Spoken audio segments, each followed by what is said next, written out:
it isn't until you stop and think that you remember these things. And I made a few notes. Where I live now, I was brought up next door. So I've only moved over the fence, as it were.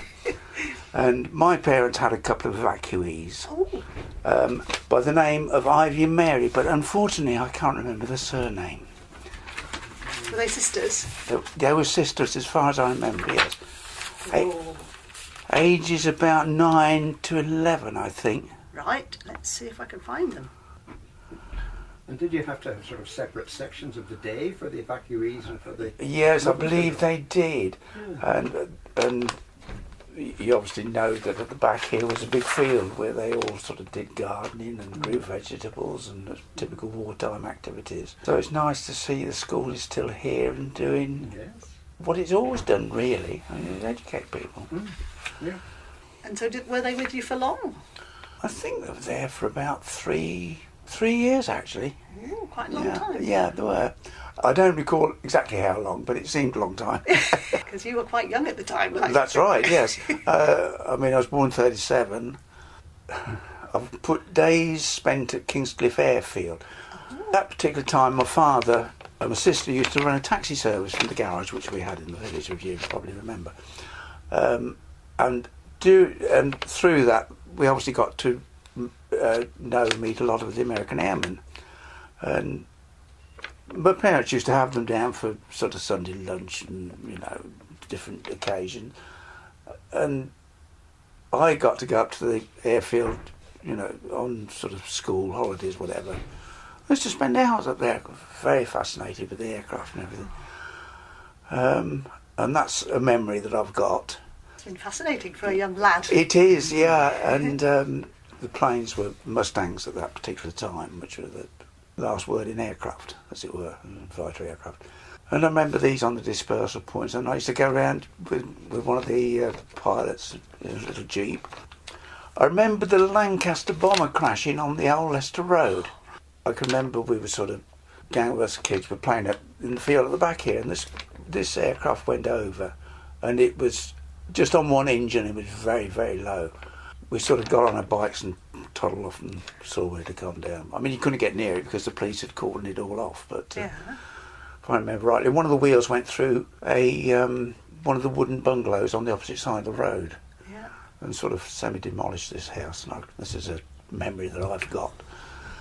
Also, there was a German Junkers 88 crushed in the gravel pits at the back here.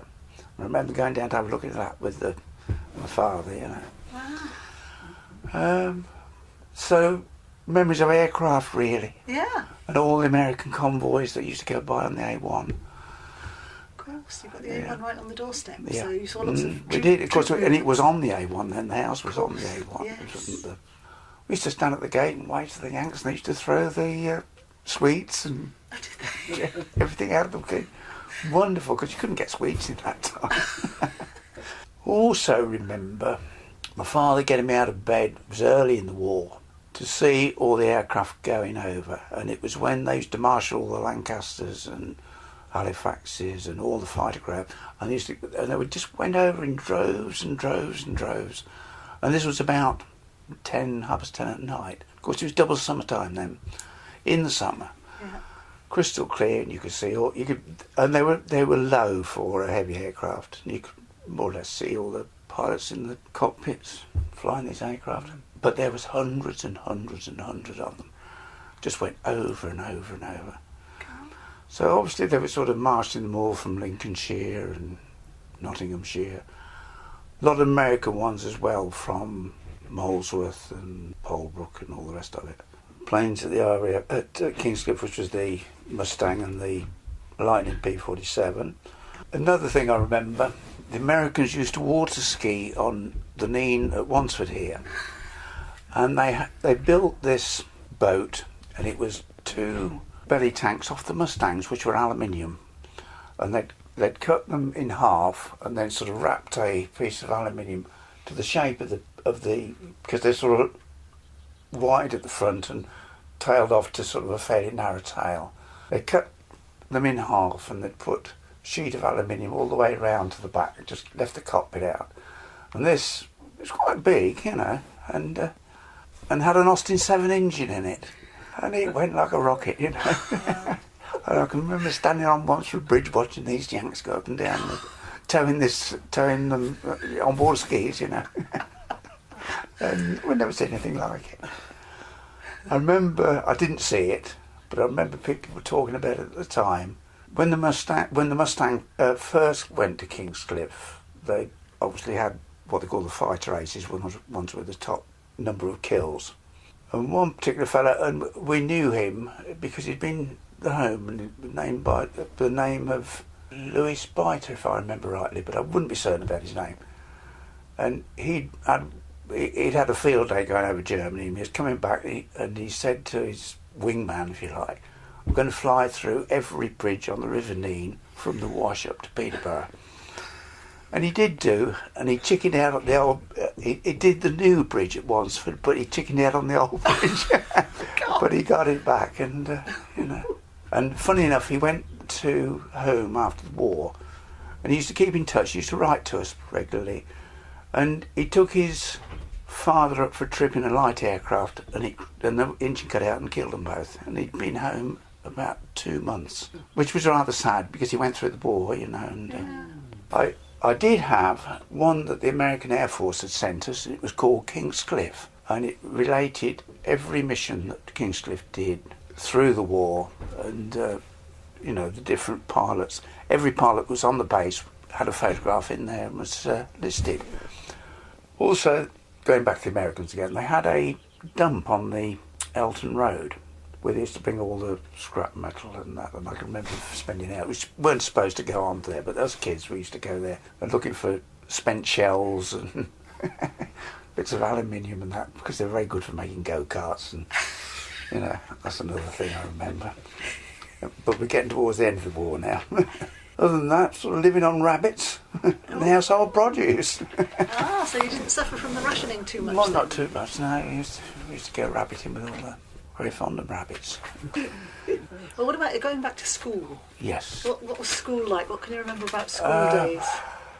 I can remember it was very overcrowded. And that was because of all the evacuees? Yes, it was, supplementing yeah. But you wouldn't have started school till the war started anyway. No, it was towards the end of the war, Yeah. actually, because I should be, 5 before I went, so 44, 43 probably. Yeah. Yes, sitting in classroom hasn't changed, you know, the big school, I can remember that. And it seemed enormous, you know, with a child of my age. And then going now and it's small. Were you in the little classroom first? I was in a little class with Lillian and Mary Smith. Lillian and Mary, yes. Yeah.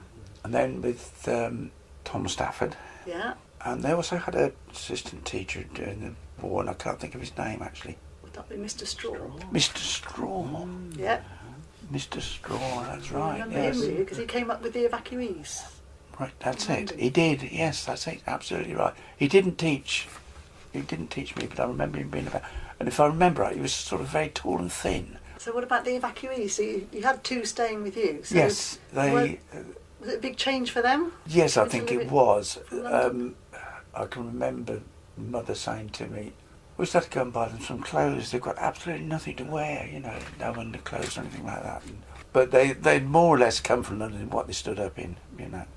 I think they've got a couple of comics between them, and that was about it, you know.